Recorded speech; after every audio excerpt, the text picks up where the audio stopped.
ನಮಸ್ಕಾರ ಸ್ನೇಹಿತರೆ, Kannada jobs corner YouTube ಚಾನೆಲ್ಗೆ ಎಲ್ಲರಿಗೂ ಸ್ವಾಗತ.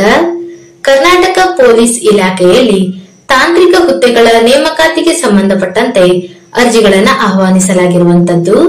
ಇನ್ನು ಯಾವ್ಯಾವ ಹುದ್ದೆಗಳಿವೆ, ಎಷ್ಟೆಷ್ಟು ಹುದ್ದೆಗಳು ಖಾಲಿ ಇರುವಂತದ್ದು, ಏಜ್ ಲಿಮಿಟ್, ಎಜುಕೇಶನಲ್ ಕ್ವಾಲಿಫಿಕೇಶನ್ ಹಾಗೂ ಸೆಲೆಕ್ಷನ್ ಪ್ರೊಸೀಜರ್ ಬಗ್ಗೆ ಈ ಒಂದು ವಿಡಿಯೋದಲ್ಲಿ ಮುಂದೆ ನೋಡ್ತಾ ಹೋಗೋಣ. ನಮ್ಮ ಚಾನೆಲ್ ಅನ್ನ ಯಾರಾದ್ರೂ ಹೊಸದಾಗಿ ನೋಡ್ತಾ ಇದ್ರೆ ಸಬ್ಸ್ಕ್ರೈಬ್ ಮಾಡಿ ಹಾಗೂ ಪಕ್ಕದಲ್ಲೇ ಇರುವಂತಹ ಬೆಲ್ ಬಟನ್ ಅನ್ನ ಕ್ಲಿಕ್ ಮಾಡಿ. ಕರ್ನಾಟಕ ರಾಜ್ಯ ಪೊಲೀಸ್ ಇಲಾಖೆಯ ಬೆಂಗಳೂರು ನಗರ ಪೊಲೀಸ್ ಆಯುಕ್ತರ ಘಟಕದಲ್ಲಿನ 16 ತಾಂತ್ರಿಕ ಹುದ್ದೆಗಳನ್ನ ಕಾಂಟ್ರಾಕ್ಟ್ ಬೇಸಿಸ್ ಆಧಾರದ ಮೇಲೆ ಭರ್ತಿ ಮಾಡಿಕೊಳ್ಳಲು ಅರ್ಜಿಗಳನ್ನ ಆಹ್ವಾನಿಸಲಾಗಿರುತ್ತದೆ. ಇನ್ನು ಯಾವ್ಯಾವ ಹುದ್ದೆಗಳು ಖಾಲಿದೆ ಮತ್ತು ಎಷ್ಟೆಷ್ಟು ಹುದ್ದೆಗಳು ಖಾಲಿದೆ ಅಂತ ನೋಡೋದಾದ್ರೆ, ಸೈಬರ್ ಸೆಕ್ಯೂರಿಟಿ ಅನಾಲಿಸ್ಟ್ ಈ ಒಂದು ಹುದ್ದೆಗೆ ನೋಡೋದಾದ್ರೆ ಒಟ್ಟು 8 ಹುದ್ದೆಗಳು ಖಾಲಿ ಇರುವಂತದ್ದು. ಇನ್ನು ಡಿಜಿಟಲ್ ಫಾರೆನ್ಸಿಕ್ ಅನಾಲಿಸ್ಟ್ ಈ ಒಂದು ಹುದ್ದೆಗೆ ನೋಡೋದಾದ್ರೆ ಒಟ್ಟು 8 ಹುದ್ದೆಗಳು ಖಾಲಿ ಇರುವಂತದ್ದು. ಒಟ್ಟಾರೆ 16 ತಾಂತ್ರಿಕ ಹುದ್ದೆಗಳಿಗೆ ಸಂಬಂಧಪಟ್ಟಂತೆ ಅರ್ಜಿಗಳನ್ನ ಆಹ್ವಾನಿಸಲಾಗಿರುವಂತದ್ದು.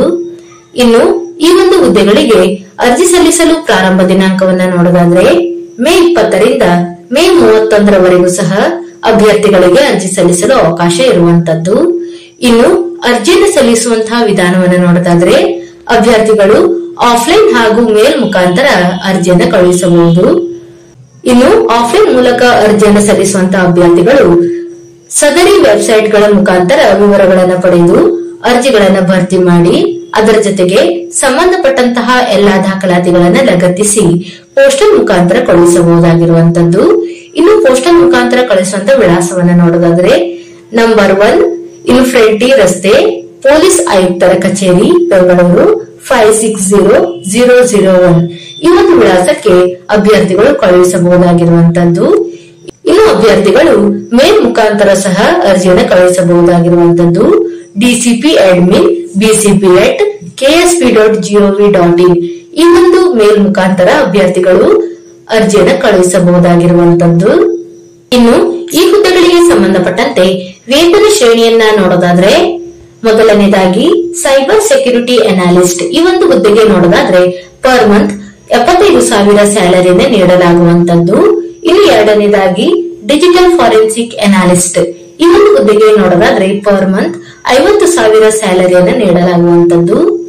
ಇನ್ನು ಎಜುಕೇಶನಲ್ ಕ್ವಾಲಿಫಿಕೇಶನ್ ಬಗ್ಗೆ ನೋಡ್ತಾ ಹೋಗೋದಾದ್ರೆ ಇನ್ಫಾರ್ಮೇಶನ್ ಟೆಕ್ನಾಲಜಿ ಅಥವಾ ಕಂಪ್ಯೂಟರ್ ಸೈನ್ಸ್ ಅಥವಾ ಎಲೆಕ್ಟ್ರಾನಿಕ್ಸ್ ಅಂಡ್ ಕಮ್ಯುನಿಕೇಶನ್ ಅಥವಾ ಟೆಲಿಕಮ್ಯುನಿಕೇಶನ್ ನಲ್ಲಿ ಬಿಇ ಅಥವಾ ಬಿಟೆಕ್ ಅಥವಾ ಬಿಸಿಎ ಅಥವಾ ಎಂಎಸ್ಸಿ ಅಥವಾ ಎಂಸಿಎ ಆದಂತ ಅಭ್ಯರ್ಥಿಗಳು ಅರ್ಜಿಯನ್ನು ಸಲ್ಲಿಸಬಹುದು.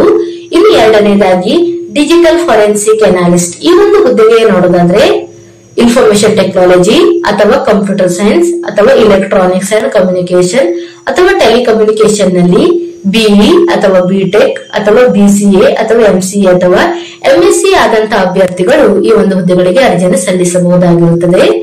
ಇನ್ನು ಅಭ್ಯರ್ಥಿಗಳು ತಮ್ಮ ಅಕಾಡೆಮಿಕ್ ಇಯರ್ ನಲ್ಲಿ ಮಿನಿಮಮ್ 60% ಮಾರ್ಕ್ಸ್ ಅನ್ನು ಪಡೆದುಕೊಂಡಿರಬೇಕಾಗಿರುತ್ತದೆ.